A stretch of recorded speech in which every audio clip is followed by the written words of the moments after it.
우리 성도로서 신앙생활은 선택이 아니고 필수사항입니다. 그래서 우리는 대단히 이 신앙생활이 중요한 걸 알 수가 있습니다. 그러면 신앙생활 여러분들 왜 하십니까? 신앙생활 하는 목적이 무엇입니까? 한번 잠시 살펴보시기 바랍니다. 우리가 신앙생활을 하지 아니하면 우리가 알든 모르든 우리는 점점 죽어가고 있다는 사실을 꼭 기억하시기 바랍니다. 겉은 멀쩡한데 지금 속은 멍들어가지고 죽어가고 있다는 얘기예요. 그러니까 우리는 신앙생활은 절대로 놓을 수가 없는 것이고 헌시도 우리는 소홀히 할 수가 없고 신앙생활은 무엇보다도 우리가 전심을 다해서 잘 해야 된다는 그런 결론인 것입니다. 왜냐하니까 우리는 주님 몸에 붙어있는 지체들이에요. 그래서 주님이 우리에게 주시는 그 양분을 우리는 받지 않으면 죽을 수밖에 없는 그런 존재들입니다. 그러므로 우리가 이렇게 신앙생활 할 때 주님은 우리가 주님께 있는 양분을 계속해서 받는 그런 상태예요. 그래서 신앙생활 중단하면 어떻게 돼요? 우리 주님이 주시는 그 영양분 우리가 받지 못하기 때문에 점점 죽어갈 수밖에 없어요. 이 원리입니다. 그러므로 우리는 항상 주님이 우리의 신앙의 나무같이 편히 서서 우리에게 주시는 그런 그 분이시고 우리는 주님이 나무에 붙어있는 지체들이다, 가지들이다 이렇게 성경은 기록하고 있습니다. 그러므로 우리는 항상 이 신앙생활을 그냥 심상히 여기서는 안 됩니다. 진실로 이것은 우리 생활에 또 우리 삶의 가장 중요한 요소다라고 생각하시고 최선을 다하시길 바랍니다. 그러므로 우리가 오늘 이렇게 제목이 뭡니까? 왜 신앙생활을 하십니까? 하는 것입니다. 왜 신앙생활을 하십니까?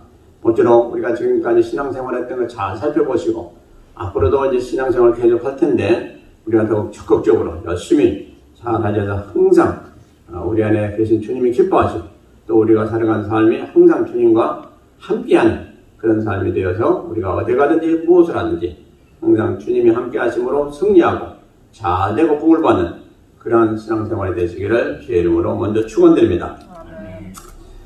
그러면 신앙생활을 왜 하냐 또 어떻게 해야 되냐 하는 것을 볼 때 첫째 신앙생활은 나를 위해서 신앙생활을 해야 됩니다. 나를 위해서 다른 사람이 아닙니다. 나 자신입니다. 자, 그러면 이 신앙생활이 왜 이렇게 중요하냐? 첫째 신앙생활은 믿음으로 하는 것인데 그럼 믿음이 왜 이렇게 중요하냐 하는 것입니다. 성경에 보면 믿음은 구원 얻는 핵심이다. 그래서 구원 얻는 가장 중요한 핵심이 뭐냐? 믿음이다. 이렇게 되었어요. 그래서 베드로전서 1장 9절에 말씀하시기를 믿음의 결국은 영원 구원이다. 이렇게 되었어요. 영원 구원이다. 그러니까 우리가 믿음 생활하면서 영원 구원을 받지 못하고 다시 얘기하면 천국에 들어가지 못하는 말짱할 겁니다. 그 사람은 일생을 완전히 헛되게 살았어요. 그러므로 우리는 신앙생활을 통해서 가장 중요한 건 우리 영혼을 구원받는 것이다. 우리가 신앙생활 열심히 했다고 하지만 주님이 나중에 내가 너를 누군지 모르겠다라고 하신다면 이건 큰일이 나는 거예요. 그래서 우리는 신앙생활 할 때 밝히 주님이 누구신가를 알고 또 믿음 생활을 올바로 잘 하셔야 되는 것은 분명한 사실인 것입니다. 그래서 이 구원은 세상의 어떤 곳으로도 우리가 얻을 수가 없습니다. 세상에 우리가 가장 좋아하는 돈, 권세, 또 노력, 어떤 행위 절대로 그걸로 얻을 수가 없다라고 성경은 말씀하시고 있습니다. 오직 믿음으로 밖에 얻는 것이 아니다 라고 말씀하시고 계세요. 근데 중요한 건 뭡니까? 믿음은 하나님의 선물이다 이렇게 돼요. 하나님의 선물이다. 그러므로 선물을 돈 주고 살 수가 없는 거예요. 선물은 우리가 돈 주고 사는 게 아니라 거저 받는 거예요. 그래서 주님께로부터 거저 오시는데 이 뭘 통해서 주시냐? 믿음 통해서 우리를 구원하는 그런 은혜를 주시는 것이다. 그래서 에베소서 2장 8절은 믿음으로 말미암아 구원을 얻었나니 곧 이것이 하나님께서 우리에게 주신 선물이다. 이렇게 말씀하시고 있습니다. 그래서 우리는 이 선물을 다 받았어요. 그러니까 얼마나 감사한 일입니까? 우리가 구원받을 때도 마찬가지죠. 그래서 믿음만이 아니고 하나님의 사랑도 은혜도 구원도 다 선물이다 이렇게 되어 있어요. 에베소서 2장 8절에 이렇게 말씀하고 있어요. 그렇기 때문에 우리는 이 세상을 살아가면서 주님 앞에 얼마나 빚을 많이 졌는지 몰라요. 모든 것이 다 주께로부터 왔잖아요. 생명을 비롯해서 우리가 살아가는데 필요한 모든 것 다 주님께로부터 온 거예요. 그렇기 때문에 우리는 항상 살아가면서 이 은혜를 잊지 말아야 돼요. 그래서 성경은 말씀하시기를 빚을 졌다 이렇게 되었습니다. 그래서 사도 바울은 그것을 하나하나 조금씩이라도 갚는 그런 자세로 살아왔다라고 고백하고 있습니다. 과연 우리는 어떤 자세로 지금 살아가고 가시는지요? 내가 이렇게 부유한 것도, 또 내가 건강한 것도, 내가 이렇게 구원받은 것도, 오늘 또 이렇게 하나님 전에 나와서 예배드리는 것도, 이거 다 하나님의 은혜줄로 믿으시기 바랍니다. 오늘 또 집에서 나오실 때 오늘 참 하나님께서 우리에게 거룩한 성의를 허락하시고 나가서 예배드릴 때 반드시 하나님 우리에게 은혜 주실 거다 하는 그런 믿음을 가지고 오신 줄로 믿습니다. 어떤 그냥 아무런 생각이 없이 온 사람은 아무도 없을 거예요. 그리고 이렇게 와서 예배드리면서 오늘 또 하나님이 우리에게 큰 은혜 주실 거다 하는 그런 기회를 그런 기대를 가지고 그 믿음 안에서 이렇게 간절하게 예배드린 자에게 하나님은 더 큰 은혜를 주실 줄로 믿습니다. 그런데 또 믿음은 중요한 게 뭡니까? 우리의 교회의 그 비전이죠. 우리가 또 부르었죠. 뭡니까? 믿음은? 뭡니까? 믿는 자에게 능치 못한 일이 없다. 예, 믿는 자에게 능치 못한 일이 없다. 아멘. 이게 참 중요한 말씀이에요. 우리는 유한적인 존재고 능력이 없습니다. 그러나 우리 안에 뭐가 있냐? 믿음이 있어요. 보아요, 보아. 그 믿음으로는 능치 못한 일이 없다는 거예요. 근데 여러분들이 이걸 그냥 뭐 그런가 보다 하고 자꾸 외우고 뭐 좋아하고 그런데 그게 아니라 진짜 이 말씀이 우리의 체험이 되고 우리의 능력이 돼야 돼요.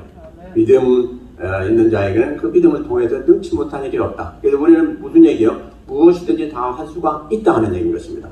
그러면 우리가 살아가면서 하지 못한 일이 많잖아요. 그리고 그때와 나 우리는 생각이 될 것이 내가 아직도 믿음이 부족하구나.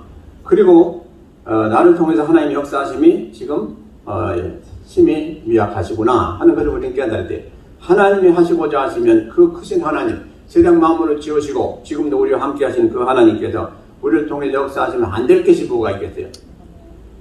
우리가 그야말로 눈을 들어 하늘을 한번 보세요. 이 하늘을 펼쳐진 것과 또 그 하늘에 있는 얼마나 수많은 별들이 있고 세상에 얼마나 많은 종족들이 있고 또 많은 짐승들이 있고 생명체가 있습니다. 이 모든 것 다 하나님이 지으셨다 하는 한순간의 생각에 진실로 하나님이 이렇게 크신 분이구나 할 거 아니겠어요? 근데 그 하나님이 우리 안에 계시다 이 말이에요. 우리 안에. 그것도 항상 어디 가든지 무엇을 하든지. 그러니까 우리는 떨 것이 없고 염려가 없다. 그래서 왜 염려하느냐? 주님은 우리에게 책망하시잖아요. 내가 너와 함께 함이니라. 그리고 두려워하지 말라. 이렇게 말씀하시고 있잖아요. 그러므로 우리는 순간순간 생각할 때마다 우리가 얼마나 믿음이 연약하고 오늘 믿음이 큰 것 같았는데 내일 보면 또 형편없고 이것이 인생입니다. 그래서 항상 우리는 말씀 가운데 기도하면서 그 믿음을 다짐해야 돼요. 어제 큰 믿음이 있었다고 오늘 또 똑같은 믿음이 있을 그런 보장은 없어요. 그러니까 항상 믿음은 왔다 갔다 해요. 올라갔다 내려갔다 하고 그 믿음이 항상 우리 안에 충만 기마해서 믿음 안에서 행할 때 놀라운 역사가 나타나게 되는데 그 은혜를 항상 받으시길 바랍니다. 그래서 이렇게 성경에 보세요. 우리의 믿음의 선진들 놀라운 일을 했던 믿음의 성진들 뭐 노아도 그랬고 뭐 아브라함도 그랬고 또 모세도 그랬고 뭐 엘리야도 그랬고 엘리사도 그랬고 다 이런 훌륭한 사람들을 보면 그 사람들이 꼭 가졌던 한 가지 공통점은 뭡니까? 믿음이요. 믿음이 엄청났어요. 그래서 믿음 가운데 그들이 행하니까 그들이 못한 게 없잖아요. 그 뒤에는 항상 하나님이 따라다니시면서 일을 하시니까 안 될 리가 없죠.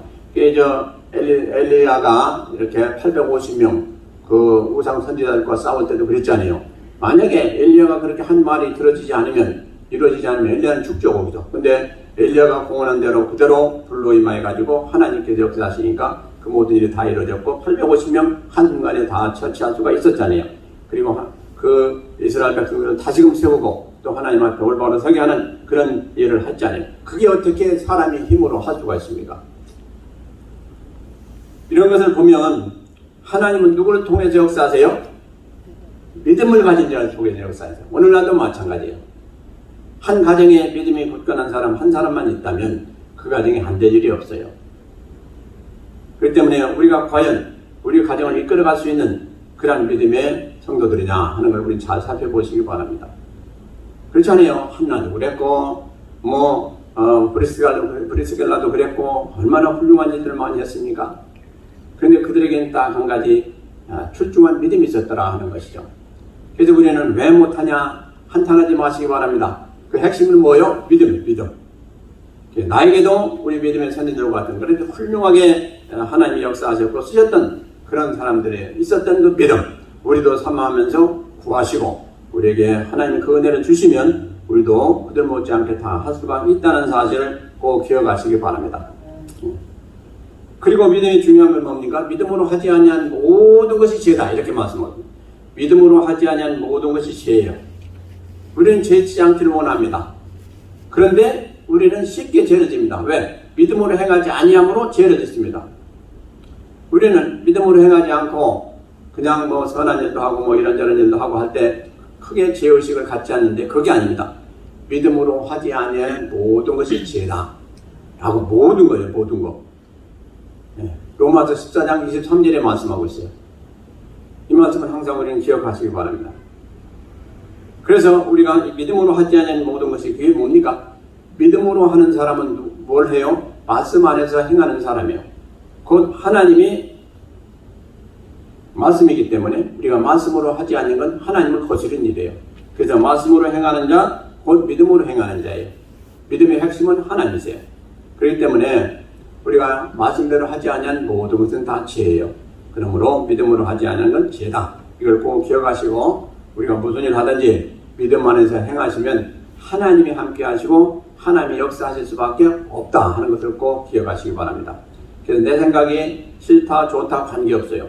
말씀이 뭐라고 했고 우리에게 주신 믿음의 핵심이 뭐냐 하는 것을 따지면서 행하게 되면 틀림없이 잘 된다는 것입니다. 그러면 우리가 삶의 목적을 우리가 한번 살펴보시길 바랍니다. 내가 지금까지 살아왔는데 내가 무엇을 위해서 어떻게 살았나 하는 것을 한번 잠시 살펴보시기 바랍니다. 성경은 우리에게 아주 좋은 말씀을 주시는데요. 로마서 8장 13절에 말씀하시기를 우리가 육신대로 살면 반드시 죽을 것이요 그랬어요.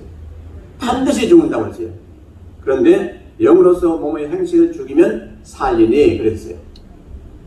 그러니까 이게 죽고 사는 것이 바로 여기서 갈라지게 됩니다. 그러니까 육신대로 살면 다시 얘기해서 우리가 육신이 원하는 대로 살면 반드시 죽는다. 지옥 간다는 얘기예요. 쉽게 얘기한다면. 그런데 우리가 영으로서 우리 영 그러니까 하나님의 영으로서 또 우리 영으로서 똑같은 얘기예요. 사실은. 영으로서 우리 행실을 죽이면 행실이 어떤 행실이요? 육신이 행하려고 하는 그 행실을 죽이면 하지 않으면 살리니 이것이 대단히 중요한 말씀입니다. 그래서 우리가 살아갈 때 어떻게 하는지 하나님을 잘 믿고 하나님 말씀대로 하기를 원하는데 그것이 어렵고 힘들 때 에라 모르겠다 그냥 적당히 하자 하고 우리 지나가는데 그게 아니라는 겁니다. 우리가 하나님 말씀대로 하지 아니하고 또 우리가 육신의 소욕대로 하게 되면 그 순간부터 우리는 계속 우리 안에 있는 영혼이 죽어가고 있다는 얘기예요. 여러분들이 죽어가는 거 싫잖아요. 그리고 우리가 영혼이 죽어가면 우리는 살아남을 게 없습니다. 결국 남을 거는 육체밖에 없으니 육체가 어떻게 천국 가겠어요? 그럴 수가 없어요. 우리 영혼이 살아야 천국 가거든요. 그러니까 밝히 이 말씀을 꼭 명심하시길 바랍니다. 그래서 우리는 뭘 위해서 살아야 되냐? 이 세상에 보면 육신 위에 사는 사람들이 있고 영혼 위에 사는 사람들이 있고 이 두 그룹이 있어요. 육신 위에 사는 사람들 오늘 이렇게 좋은 날씨에 오늘 아버지 앞에 나올 수가 있는 사람들이 아니에요. 그들은 다 뿔뿔이 흩어져서 마음대로 쉬기도 하고 여행도 가고 뭐 마음대로 살 거예요. 그러나 우리는 이렇게 나와서 예배드리고 있어요. 왜 그래요? 우리 영혼을 위해서 지금 예배드리고 또 하나님 앞에 은혜 받기 위해서 예배드리고 하나님의 영광을 위해서 말씀대로 따라가기 위해서 또 예배드리고 있어요. 바로 이것이 우리를 살리는 길이다 하는 말씀입니다. 우리 영혼이 잘된 같이 범자가 잘 돼요. 그리고 모든 하는 일도 잘 되게 된 것이 원리예요. 그러므로 우리는 항상 하나님 앞에 참으로 우리 영혼을 살펴봐야 돼요. 우리 영혼이 지금 어느 상태에 있는지를 살펴봐야 돼요. 그래서 우리 영혼이 잘못되면 우리는 다 잘못되는 거예요. 우리 육신이 잘 된다고 해서 영혼도 잘 되냐? 그건 아니에요. 영혼이 잘 돼야 육신이 잘 돼요. 이게 원리예요. 육신은 연약한데 영혼이 연약한데 육신이 잘 되냐? 그럴 수가 없어요. 절대로 그럴 수가 없습니다. 그러므로 우리는 항상 무엇을 살펴야 되냐? 내 영혼이 지금 어떤 상태에 있느냐 하는 것을 여러분들이 잘 살펴야 돼요. 근데 영혼은 보이지 않거든요. 육신은 보이거든요. 육신이 다쳤으면 금방 아프고 또 문제가 있으면 또 그 육체를 고치려고 하고 우리가 얼마나 애를 먹습니까? 애를 쓰고 또 그런데 사실은 우리 영혼이 아픈 것을 우리가 알아야 돼요. 영혼이 지금 병드는 걸 알아야 돼요. 육신은 병들면 금방 가서 뭐 엑스레이 찍고 뭐 찍고 해가지고 어디가 안 좋다고 해서 치료도 받고 정신없으면 뛰고 그럽니다. 영혼이 아픈 것을 여러분들이 아시면 어떡하시겠어요? 근데 영혼이 지금 아프다고 죽겠다고 지금 아우성 치는데도 불구하고 육신이 지금 잘 된다고 해서 여러분들은 아무런 감각을 느끼지 못하시고 평안한 가운데 평안하다, 좋다, 기쁘다 하고 살아가시겠습니까? 이걸 우리가 항상 살펴야 돼요. 우리 영혼이 지금 어떤 상태에 있는지, 고통 중에 있는지, 아니면 잘 먹고 잘 사는지, 영혼이 강건한지, 아니면 지금 영혼이 지금 배가 고프다 죽겠다고 하는지, 우리가 지금 잘 살펴봐야 된다는 것입니다. 이것이 진실로 우리가 삶을 살아가면서 우리가 신경 써야 될 그런 사항이다 하는 것입니다. 그래서 다시 말씀드리지만 우리의 삶은 항상 뭘 생각해야 되냐? 우리 영혼이 지금 어떤 상태고 영혼이 지금 제대로 되느냐 또 영혼이 지금 만족하냐 하는 것을 항상 살펴보면서 사셔야 된다는 것입니다. 그래서 바로 우리 인생이 살면서 60세를 살든지 70세를 살든지 100세를 살든지 성공한 사람들을 살펴보면 바로 여기에 중점을 두고 산 사람들입니다. 그러니까 영혼을 위해 산 사람들입니다. 그리고 믿음을 향해서 그들이 하나님 말씀대로 산 사람들을 우리는 보게 됩니다. 그래서 이 세상 사는 사람들의 삶의 사태를 보면 많은 사람들이 하나님 믿지 않고 무엇을 쫓아갑니까? 세상 것을 쫓아가서 삶으로 그들은 재벌을 부러워하고 또 유명한 지도자가 되길 소원하고 또 유명한 인사들 이렇게 세상 것을 쫓아서 사는 사람들 많이 볼 수가 있습니다. 근데 그들이 결국은 별로 좋지 않아요. 아무리 대통령이 됐어도 나중에 얼마나 애를 먹는 사람들이 많습니까? 감옥에 가는 사람들도 있고 또 처형당하는 사람들도 있고 얼마나 그런 사람들이 많아요. 그게 복되다고 볼 수가 없겠죠. 근데 하나님이 우리에게 복되다 하는 것은 다른 게 아니고 영원히 복되다 하는 것을 하나님은 말씀하십니다. 영원히 잘된 사람들, 해받은 사람들 봤어요? 물론 사형당한 사람들도 있어요. 근데 그건 순교입니다. 그래서 하늘나라 가면 엄청난 상급을 받을 거예요. 그렇기 때문에 이건 잘못 산 것이 아니고 아주 잘 산 사람들입니다. 그래서 계시록을 보면 하나님이 아직도 이렇게 기다리고 계신다고 그랬어요. 그래서 먼저 순교당한 사람들이 왜 하나님 아버지 빨리 주님 안 오시고 왜 우리를 구원해 주시지 않습니까? 그러니까 마지막 때요. 하나님은 뭐라고 하셨어요? 조금만 더 기다려라 하시면서 너희들의 동료 앞으로도 순교하고 같이 이렇게 하나님 앞에 나오던 자들이 그 수가 아직 차지 안 했다 이렇게 말씀하세요. 그러니까 하나님은 지금도 하나님 나라를 위해서 순교할 자들이 아직 차려져 있지 않으므로 숫자가 채워지지 않으므로 아직도 기다리고 계신 그런 상태예요. 그러니까 이렇게 하나님을 위해서 수고하고 하나님을 위해서 헌신할 그런 일꾼들이 아직 채워지기까지는 주님이 아직 안 오시겠다 말씀하신 것이 계시록 기록이 됐습니다. 계시록. 엄청난 말씀입니다. 그러니까 하나님은 누구에게 포인트를 두고 지금 모든 것을 다 이끌어 가십니까? 바로 하나님 자녀들, 하나님 일꾼들, 그들이 채워져야 된다는 것입니다. 그래서 이 세상에서 아무리 뭐 잘됐고 뭐 억만을 가졌고 그런 사람들이 채워지기 위해서 기다리시는 게 아니에요. 지금 하나님 신실한 하나님의 일꾼들, 목숨을 내놓기까지 하나님 앞에 충성하고자 하는 그런 사람들이 채워지기까지 하나님이 기다리신다. 이 말씀을 우리 꼭 기억하시기 바랍니다. 얼마나 엄청난 말씀입니까? 그래서 하나님의 관점은 항상 뭐에 두고 계시냐? 구원에 두고 계세요. 구원. 그러므로 우리는 항상 이것을 꼭 기억해야 됩니다. 그래서 우리가 살아가면서 우리에게 가장 중요한 건 내가 진짜 구원받아 하늘나라에 갈 때까지 그 믿음 변치 않냐고 매일매일 그 믿음을 확인하면서 이 신앙생활을 해야 되는 것입니다. 그래서 사람들은 볼 때 그럼 구원받은 사람하고 구원받지 않는 사람하고 뭐가 이렇게 다릅니까? 라고 할 수가 있는데 구원받은 사람의 그 여부는 바로 다른 데 있지 않습니다. 우리가 금방 알 수가 있어요. 어떻게 알 수 있을까요? 내가 구원받았나 안 받았나? 내가 지금 내 자신을 살펴보면 알아요. 내가 무슨 일을 했을 때 육신의 삶보다도 영적인 삶을 중시하는 사람은 그 사람은 거듭난 사람이에요. 그 사람은 구원받은 사람이에요. 근데 그것이 아니고 두 가지 길이 있을 때 육신적인 길을 가고 또 이것이 세상 것을 원하고 또 아니면 신령한 것을 원하고 하는 이런 갈림길이 있을 때 무엇을 내가 택해야 될 때 그때 내가 이것을 택하지 않겠느냐 하는 생각을 우리는 해볼 수가 있는데 또 이것이 아니겠는가 하는 생각을 해볼 텐데 그때 육신의 것을 택하는 사람은 아직도 멀었고 영적인 것을 택하는 사람은 거듭난 사람이라는 증거입니다. 그러면 아주 심플해요. 무슨 일이 생길 때마다 내가 과연 어떤 길을 가겠냐? 육신을 쫓겠냐? 육신의 소욕을 쫓겠냐? 아니면 영적인 것을 위해서 그 길을 가겠느냐? 힘들고 어려워도 그 길을 가겠느냐? 하는 이 결단과 이 믿음이 있는 사람은 분명히 다르게 되어 있어요. 그래서 머리 갈 필요도 없고 뭐 성경 깊이 볼 필요도 없어요. 내가 진짜 거듭났느냐? 또 하늘나라에 소망을 두고 또 우리 주님 오시면 내가 구원받을 수가 있겠느냐? 들림받을 수가 있겠느냐 하는 것은 내가 지금 살아가는 이 삶, 우리 자체, 우리 마음 자세를 보면 금방 알 수가 있어요. 다른 거 갈 필요가 없어요. 그러므로 우리 영혼이 살아있는 사람은 어떤 경우에도 육신의 것보다 육체의 것보다 반드시 영적인 것을 취하게 되어 있어요. 선택을 하게 되어 있어요. 그것이 혼돈되고 그것이 왔다 갔다 하게 되면 아직도 정리가 안 된 사람이에요. 그러므로 확실하게 우리는 내가 영적인 것을 택하겠느냐 아니면 육신적인 것을 택하겠느냐 이 갈림길에서 방황해서 안 돼요. 확실해야 돼요. 그래서 세상 사람들은 바로 이 세상에 있는 것을 얻기 위해서 그렇게 노력합니다. 밤잠도 안 자고 노력합니다. 그래서 그 결과는 뭡니까? 그렇다고 해서 그들이 구원받지 못해요. 그러나 우리 가진 거 없지만은 하나님 잘 믿고 하나님 말씀대로 행한 사람들은 반드시 앞으로 인생 성공한 그런 반열에 들었을 줄로 믿습니다.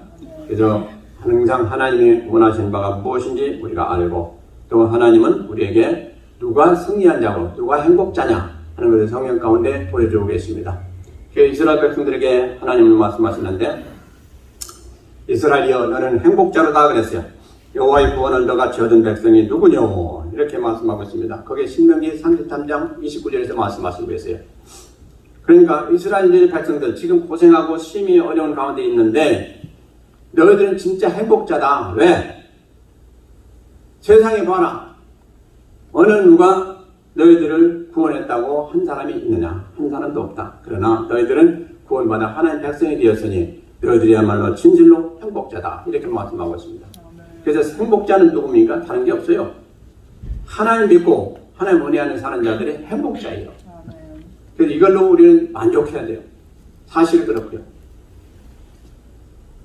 그런데 우리는 때로 세상 사람들이 부러울 때 많지 않습니까? 저 사람 어떻게든 저렇게 많은 걸 가졌고 어떻게 저렇게 잘 살아 하는데 우리가 잘 사는 것도요. 결과를 봐야 돼요. 지금 현재 잘 산다고 우리 잘 사는 게 아니에요.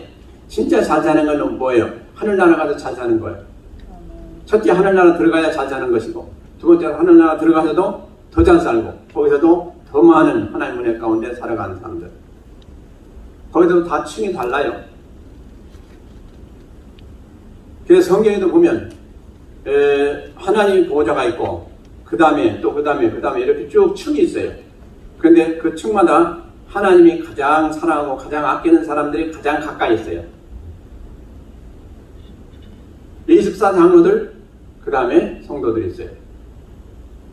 그러니까 이것을 보면서 하늘나라에 가서도 살아가는 층이 있구나 하는 걸 우리는 알 수가 있어요. 각각 계층이 달라요. 그렇기 때문에 여러분들이 이 세상에 사는 동안에 어떻게 살았느냐에 따라서 하늘나라에 가서도 역시 좀 다르다 하는 겁니다. 그래서 우리는 이 세상에 사는 동안에 하나님 앞에 참으로 올바로 살고 또 하나님 말씀대로 최선을 다해 사는 것이 가치가 있는 것이고 그게 절대로 헛된 일이 아니다. 어떤 사람들은 그래요. 구원 받았으면 되지 뭐 그렇게 더 열심을 다해야 되겠냐 하는데 그런 사람들은 벌써 멀었다는 얘기예요. 구원 받은 상태에서도 더 열심을 하는 사람들이 진짜 올바른 사람들이다 하는 것입니다. 여러분들은 항상 하늘나라를 위해서 사시기를 주의 이름으로 부탁을 드립니다. 그리고 하나님께서 이렇게 함께 하시는 사람들은 너무 복된 사람들이에요. 자, 이삭을 한번 보세요. 이삭이 이제 방랑생활을 하는 도중에 그랄 땅에 와가지고 이제 정착해서 그 농사를 졌는데 100배 수확을 거뒀지 않습니까? 그러니까 그랄 사람들과 그랄 왕이 얼마나 시기절퇴해가지고 쫓아냈어요. 쫓아냈어요. 그랬더니 다른 데로 갔는데 거기서 또 하나님께서 엄청나게 복을 주심으로 그들이 잘 됐지 않습니까? 그러니까 어느 날 그랄 왕이 자기 군대 장관하고 같이 와가지고 백성들을 끌고 신하들하고 같이 와가지고 우리하고 조약하자 그래요. 조약하자. 무슨 조약이요? 서로 불가침 조약이에요. 불가침 조약. 그것을 보면서 참 여러분도 생각해 한번 보세요. 한 나라 왕하고 신하들이 와가지고 한 족속의 그 우두머리에 결국 이사간 때 와가지고 지금 조약을 맺자는 거예요. 그것도 불가침 조약, 서로 해야지 않는 조약. 왕이 한 사람한테 와서 그랬다 이 말이에요. 한 사람이 왕한테 가서 그렇게 하는 건 당연한 것이겠지만 그게 아니고 한 사람이 한 족장에 와서 그랬다 이거죠. 그러면서 그 왕이 한 얘기가 뭡니까? 내가 이렇게 가만히 보니까 항상 하나님이 너와 함께 하심을 내가 보아왔다 그런 거예요. 하나님이 너와 함께 하신 건 내가 분명히 보았다. 그래서 하나님께서 너에게 이렇게 복을 주신 것을 내가 알고 있다. 그러니까 하나님이 언제든지 나를 치려고 하면 죽을 수가 있다는 거예요. 그러니까 내가 나를 절대로 치지 않으려고 해야지 않겠다고 약조하는 그런 우리가 동맹을 맺자, 언약을 맺자 하는 거예요. 이게 보통 일이 아니다. 하나님이 함께 하신 자는 이렇게 다른 사람들이 먼저 알아보고 두려워하게 된다는 거죠. 그래서 우리가 그런 사람이 되면 이 세상에 어떤 사람들이 우리를 해하고자 하겠습니까? 그러니까 하나님이 함께 하시는 우리 모두가 되시기를 다시 한번 주의 이름으로 축원드립니다. 자, 주님이요 또 무슨 말씀하셨습니까? 주님이 12살 됐을 때 누가복음에 보니까 주님이 12살 됐을 때 이제 가족들하고 전부 예루살렘에 가서 이제 유월절에 예배를 드렸어요. 그리고 이제 수많은 사람들이 왔으니까 뭐 어떻게 흩어져 가지고 나중에 이제 집에 가려고 이렇게 가는데 도중에 보니까 이게 예수님이 따라오지 않는 거예요. 그러니까 예수님 부모님들이 이게 어떻게 되냐 찾으러 가자 해가지고 여기저기 찾아도 없는 거예요. 예루살렘에 와가지고 또 그 예루살렘 성을 다 뒤졌는데도 없는 거예요. 그게 나중에 혹시나 하고 이제 예루살렘 성전에 들어갔더니 거기에서 있는 거예요, 예수님이. 그러니까 이게 도대체 어떻게 되니라 우리가 지금 내가 잊어버린 줄 알고 지금까지 지금 쭉 찾아왔는데 없는데 어째 내가 여기 있느냐 그렇게 물었어요. 예수님이 말씀하시길 우리가 잘한 대로 뭘 하겠습니까? 내가 내 아버지 집에 있을 줄을 왜 모르시나이까 그랬단 말이에요. 이 말씀이 얼마나 우리에게 참 충격을 주는 말씀입니까? 성도들은 어디에 있어야 돼요? 하나님 집, 성전에 있어야 되는 게 성도의 마땅한 자세라는 거예요. 근데 우리가 성전에 있는 것은 대개 아주 잠깐이고 어디에 많이 있습니까? 세상에 있잖아요. 뭐 일하기 위해서 다 또 하고 여러 가지 일을 하기 위해서 하겠지만 그거 당연한 거지만 좌우간 우리가 하나님 전에 나와야 될 때 나오지 않는 것은 그건 안 된다는 얘기죠. 예수님이 내 아버지 집에 내가 있는 건 당연한데 왜 엉뚱한데 다른 데 가서 나를 찾았습니까? 하는 얘기입니다. 그러니까 부모들이 할 얘기가 없죠. 할 말이 없는 거예요. 그래서 우리가 이렇게 신앙생활 할 때에 우리는 있어야 될 곳이 어디입니까? 하나님 앞에 항상 있어야 돼요. 하나님과 함께 있어야 돼요. 그리고 우리는 어쩔 수 없이 하나님과 함께 있게 되어 있어요. 우리 안에 성령님이 계신데 당연한 거죠. 그러니까 우리는 해야 될 일이 뭡니까? 우리 안에 계신 성령님이 기뻐하시는 곳에 가야 되고 기뻐하는 일을 해야 되고 기뻐하는 삶을 사는 것이 우리가 해야 될 일이에요. 근데 우리는 그걸 모르고 그건 젖혀놓고 우리 뜻대로 우리가 좋아하면 행하고 그렇지 않으면 안 하고 교회들도 가고 싶으면 가고 그것은 말이 안 된다는 것입니다. 그러므로 우리 안에 계신 성령님의 인도하심과 도우심과 보호하심과 은혜를 항상 사모하시면서 사시면 그 하나님께서 그 하나님 성령 하나님께서 우리를 인도하시고 보호하시고 도와주시고 모든 일을 다 이루게 해주시는 하나님이 역사하시게 되어 있습니다. 그렇게 사시길 바랍니다.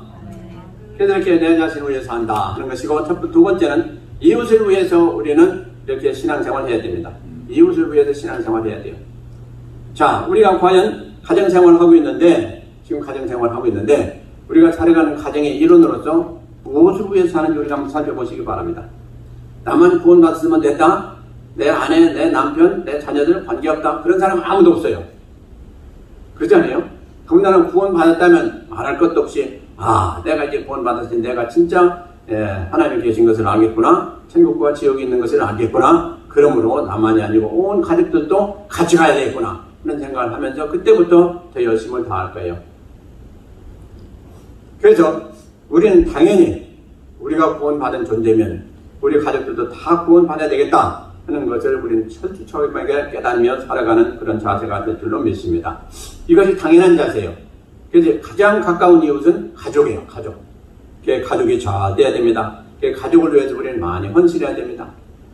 서로 아끼고 또 위해서 기도하고 가족은 다 우리 피를 나는 그런 관계가 아니겠어요? 그리고 하나님도 그것을 원하십니다. 가족을 버리지 않으니까 하나님도 내놓으시는 거예요. 그건 안 되는 거예요. 그래서 가족을 항상 우리는 내 목숨과 같이 그렇게 아끼면서 같이 끝까지 신앙생활 잘 하면서 천국 갈 수 있어야 우리가 가정의 한 일원으로서 사명을 감당할 수가 있게 되는 겁니다. 아멘이십니까? 아멘. 나는 믿어서 확신을 가지고 있는데 내 자녀가 또 내 아내가 남편이 아직도 믿지 않는다면 우리는 생명 바쳐서 기도하면서 그걸 이루어야 돼요. 반드시 그걸 해야 돼요. 그렇지 않고 나만 받아들이 됐다 하는 것은 진짜 그 구원받은지 의심해 봐야 돼요. 자, 우리가 이렇게 기독교 역사상에 보면 참 훌륭한 어머니들이 많아요. 우리가 잘 알고 있지 않습니까? 어머니들이 많은데 그 중에도 어거스틴과 그 어머니 모니카, 참 이 모니카 어머니가 얼마나 훌륭한 여인인지 우리가 잘 알고 있습니다. 어거스틴이요, 성 어거스틴. 아주 기독교 역사상에 참 훌륭한 인물 아닙니까? 뭐 신학적으로도 그렇고 뭐 신앙적인 면에서도 그렇고 얼마나 훌륭한 인물입니까? 근데 그가 젊어서 어렸을 때 청년 시절에는 완전히 세상 말로 뭐냐 개망난이었잖아요. 온갖 죄악은 다 짓고 뭐 아주 완전히 내놓은 그런 형편이었어요. 그런데 그 어머니 모니카가 기도하면서 그 아들을 위해서 그렇게 애쓴 결과 그 아들이 어떻게 됐습니까? 변화받고 이제 성자가 되었잖아요. 성자가. 세상 모든 사람들이 추앙하는 성자가 되었어요. 이게 그 어머니가 기도하세요. 그 어머니 덕분에. 그걸 우리가 잘 알고 있습니다. 그런가 하면 우리가 흠모하는 사람 중에 한 사람 또 록펠러가 있잖아요. 록펠러. 이 사람은 엄청난 사람입니까? 이 사람은요 지금까지 세상에 살면서 그보다 더 부자였던 사람 없어요. 가장 부자였던 사람이 록펠러예요. 근데 그 어머니가 그 록펠러에게 어떻게 신앙적 교육을 시켰는가 하니 이렇습니다. 여러분들 잘 살펴보세요. 내가 가서 예배 드릴 때 예배당 맨 앞줄에 앉아라 그랬죠. 예배당 맨 앞줄에 앉으라는 거예요. 이것이 그 어머니가 한 첫 번째 말이에요. 그리고 두 번째는 뭐냐니까 주의 종의 마음을 기쁘게 해라. 기쁘게 해라. 주의 종의 마음을 절대로 슬프게 하거나 힘들게 하지 말라는 거예요. 그리고 세 번째로 직분 감당 위해서 죽도록 충성해라. 너희가 직분을 받을 텐데 직분 감당을 위해서 죽도록 충성해라. 이게 세 번째고, 네 번째 헌금을 가장 많이 하는 사람이 되라 이랬어요. 헌금을 가장 많이 해라. 근데 록펠러가 그렇게 됐잖아요. 이게 어머니가 아주 시간이 있으면 있을 때마다 그 아들에게 당부하고 항상 부탁한 그리고 교육시킨 그런 내용이에요. 이 네 가지가. 교회 와서 제일 앞자리 하는 건 제일 금자리라는 거잖아요. 여러분들 금자리라고 하는데도 불구하고 계속 뒤에 있는 분들만 많은데 이게 중요한 말씀이에요. 뭐 다 틀려서 어디 뭐 안 들리고 하는 게 없지만 옛날에는 아마 마이크가 없어서 이제는 잘 안 들릴 수도 있었을 거예요. 근데 지금은 뭐 잘 들리니까 여러 관계는 없겠지만 그래도 앞에 있는 사람이 자세하고 뒤에 있는 사람의 자세는 조금 다를 수도 있어요. 어쨌든 이렇게 해서 그 어머니가 결혼한 결과 그렇게 록펠러가 복을 받아가지고 그렇게 살된 건 우리가 알 수가 있습니다. 그리고 이제 이웃을 위해서 우리가 신앙생활을 하는데 이웃을 위해서 근데 교회 생활하면서 우리가 과연 이웃을 위해서 어떤 신앙생활을 하고 있느냐 하는 걸 우리가 살펴봐야 됩니다. 성경은 말씀하시는 우리에게 이 교회에서 이렇게 같이 생활하고 할 때 가장 중요한 건 뭐냐? 사랑과 헌신이다 이렇게 말씀하고 있는 사랑과 헌신이다. 주님께서 우리를 사랑하신 것 같이 그렇게 본받아가지고 너희들도 주를 사랑하고 또 성도를 사랑하라 이렇게 되어 있어요. 그래서 그것을 우리가 볼 때 그 원리가 있습니다. 왜냐하니까 주님은 사랑의 본체시고 우리는 그 안에 붙어있는 존재들이기 때문에 당연히 주님께서 주신 사랑을 받게 돼 있어요. 그 사랑을 가지고 우리도 이제 다른 사람들, 아직 주를 모르는 사람들, 또 이웃 사람들을 다 사랑해야 될 그런 의무가 있다 하는 것을 말씀해 주고 있어요. 그리고 주님은 항상 우리에게 그런 일을 하기를 원하시고 또 그 일을 위해서 주님이 우리를 위해서 희생당하신 것을 우리가 잘 알고 있습니다. 그러므로 우리가 교회를 사랑하는 것은 곧 주님을 사랑하는 거예요. 근데 우리가 주를 사랑하는 건 주를 사랑하는 건 아는데 교회를 사랑하는 것이 주를 사랑하는 것이다 라고 그렇게 느껴지지 않는 사람들은 꽤 많은 것 같아요. 그래서 우리가 주예전에 오면 여기서 우리는 유익함을 얻고 은혜를 받고 하는 걸로 끝나고 그 다음에 일은 우리는 그냥 다 잊어버리는 그런 경우를 많은데 그렇지 않습니다. 우리가 주님께로부터 받았으면 주님의 몸 대신 교회를 위해서 헌신하고 또 위해서 기도하고 우리가 봉사하고 그런 것은 당연한 일이다 하는 것을 성경은 우리에게 말씀하고 있습니다. 그것이 곧 우리가 은혜 받은 증거다. 또 우리가 곧 주님께 충성하고 주님을 위해서 사랑하는 그런 자세다 하는 것을 우리에게 말씀해 주고 있습니다. 그리고 이제 교회 생활할 때 우리가 선교할 일도 전도할 일도 있고 봉사할 일도 있고 많이 있지 않습니까? 이 모든 건 다 주님이 우리에게 명하셨어요.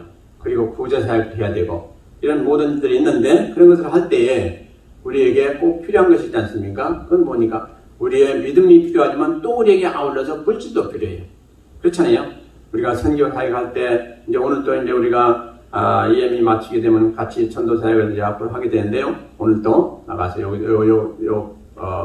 앞에서 이제 하게 됐다고 제가 이미 광고 말씀 드렸어요. 예. 그럴 텐데, 과연 우리가 그런 일을 할 때 물질 없이 할 수가 없어요. 그렇잖아요. 이번에도 몇백 불이 이제 들어갔는데, 저건 그게 중요한 게 아니고, 영혼 구하는 게 중요하기 때문에 그렇게 우리가 써야 되는 거죠. 그러므로 우리가 이렇게 이웃을 위해서, 하나님 앞에 헌신하고, 또 많은 사람들에게 유익을 끼치는 것은 당연한 일이다. 라고 말씀하고 있습니다. 그런가 하면 이제 우리가 또 사회생활도 하게 되죠. 이웃을 위해서 사회생활을 하게 되죠. 사회생활 할 때도 역시 우리에게 주신 사명이 있는데 그건 뭐냐? 이웃과 절대적으로 화목해야 된다라고 표현을 주시고 있습니다. 화목해야 된다. 그래서 이웃이 화목한 관계가 되어지면 참 좋을 텐데 우리는 화목하기를 원하는데 그들이 안 하고자 한 때도 많이 있어요.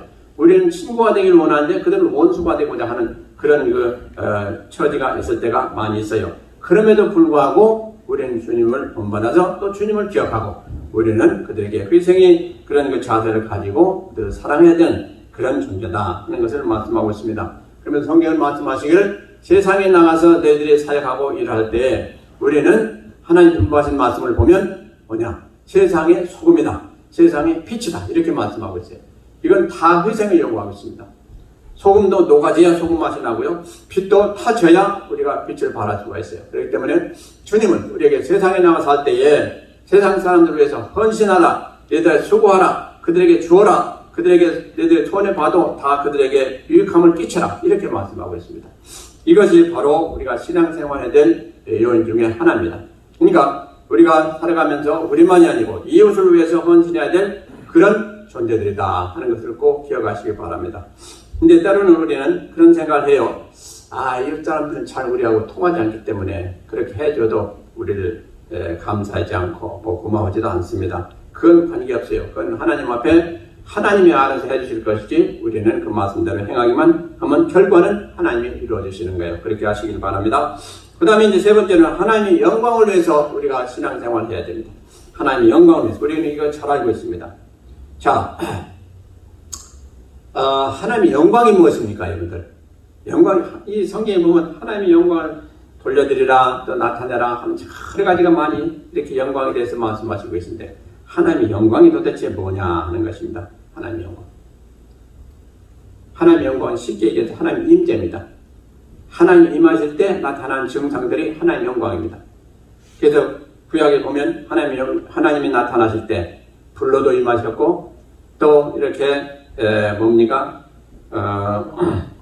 구름으로도 임하셨고, 음성으로도 임하고, 빛으로도 임하시고, 우레로도 임하고, 여러 가지가 있어요. 그게 다 하나님의 영광 가운데 이루어진 일입니다. 그러므로 하나님의 임재입니다. 그래서 이스라엘 백성들이 그런 걸 볼 때마다 그냥 무릎 꿇고 하나님이 임하셨다 하고 하나님 앞에 영광을 돌려드리고 경배를 했지 않습니까?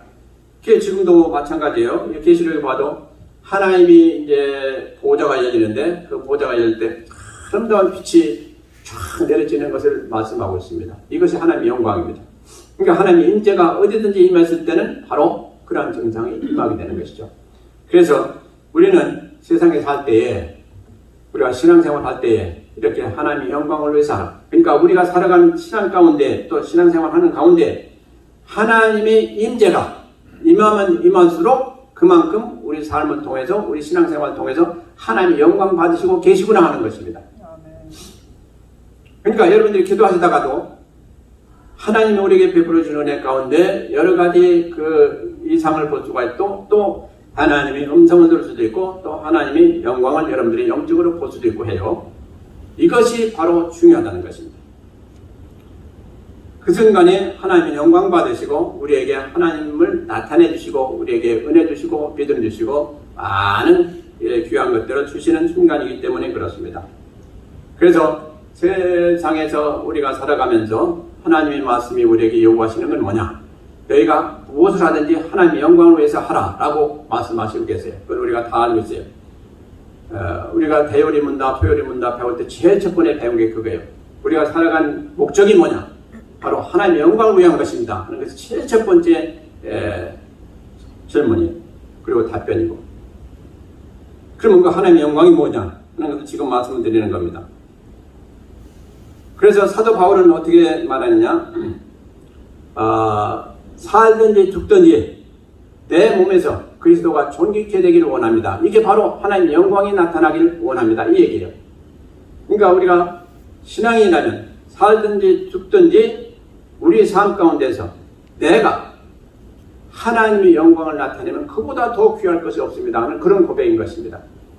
과연 우리가 살아간 삶 가운데 그러한 것들을 여러분들 체험하면서 또 그렇게 여러분들 자세를 가지고 살아가고 계신지 한번 우리 자신이 질문해 보시기 바랍니다. 그래서 하나님은 우리가 영광을 나타내면 그 영광을 받으시고 우리에게 엄청난 것으로 갚아주시는 하나님이십니다. 그래서 오늘 본문 21절 한번 보시기 바랍니다. 이는 내게 사는 것이 그리스도니 죽는 것도 유익함이니라. 그래서 우리가 살아가면서 우리 안에서 예수님이 임재가 또 예수님이 역사하심이 우리가 체험되고 나타나는 그런 삶이 되면 뭐가 되냐? 21절에 죽는 것도 그리스도니 죽는 것도 유익함이라 그랬어요. 내가 죽어도 괜찮습니다 하는 얘기예요. 그러니까 나를 통해서 주님의 영광만이 나타난다면 나는 더 이상 욕심이 없고 더 이상 바랄 것이 없습니다. 나는 죽어도 환이 없습니다 하는 그런 얘기예요. 여러분들 과연 그런 자세로 사십니까? 진짜 하나님이 내 안에서 영광 받으시고 나를 기뻐하시고 그런 상태가 되면 여러분 나는 죽어도 한이 없겠습니다. 여러분들이 다 어떤 일을 이루시고 그야말로 자녀가 병들었다 아주 불치병에 걸렸다가 나왔을 때 나는 이제 죽어도 한이 없겠습니다 하는 얘기를 많이 듣는데 과연 우리 삶을 통해서 우리 헌신을 통해서 주님이 영광 받으시고 참으로 기뻐하시는 그런 체험이 있을 때 그때 나는 이제 더 이상 죽어도 나는 한이 없습니다 라는 그런 고백이 나와야 된다는 것입니다. 그렇게 되어져야 된다는 것. 이것이 하나님이 우리에게 원하시는 겁니다. 그래서 이렇게 우리 믿음의 선진들이 고백했던 그 고백이 그 훌륭한 선진들 우리의 고백이 되기를 부탁을 드립니다. 그래서 우리는 하나님 앞에 쓰임받기를 원하고 또 하나님이 우리를 통해서 영광 받기를 원하고 그런 가운데 사는 자가 참으로 복이 있다는 것을 오늘 말씀은 주시고 있습니다. 자, 성도 여러분, 우리가 오늘 왜 신앙생활을 해야 되는가에 살펴봤습니다. 첫째로 나 자신을 위해 살아야 됩니다. 나 자신을 위해서 우리가 신앙생활을 해야 됩니다. 두 번째로는 이웃을 위해서 우리가 신앙생활을 해야 됩니다. 그 다음에는 이제 하나님의 영광을 위해서 우리가 신앙생활을 해야 될 이유가 있는 것입니다. 이렇게 세 가지를 잘 하셔서 우리가 진실로 하나님 인정하시는 그런 신앙인으로서 하나님이 항상 함께 하시고 우리에게 복을 주시며 은혜 주시고 이제 나아가서 천국에 가서도 하나님께서 크게 상급을 주시는 우리의 신앙생활 되시기를 주의 이름으로 축원드립니다. 기도하시겠습니다.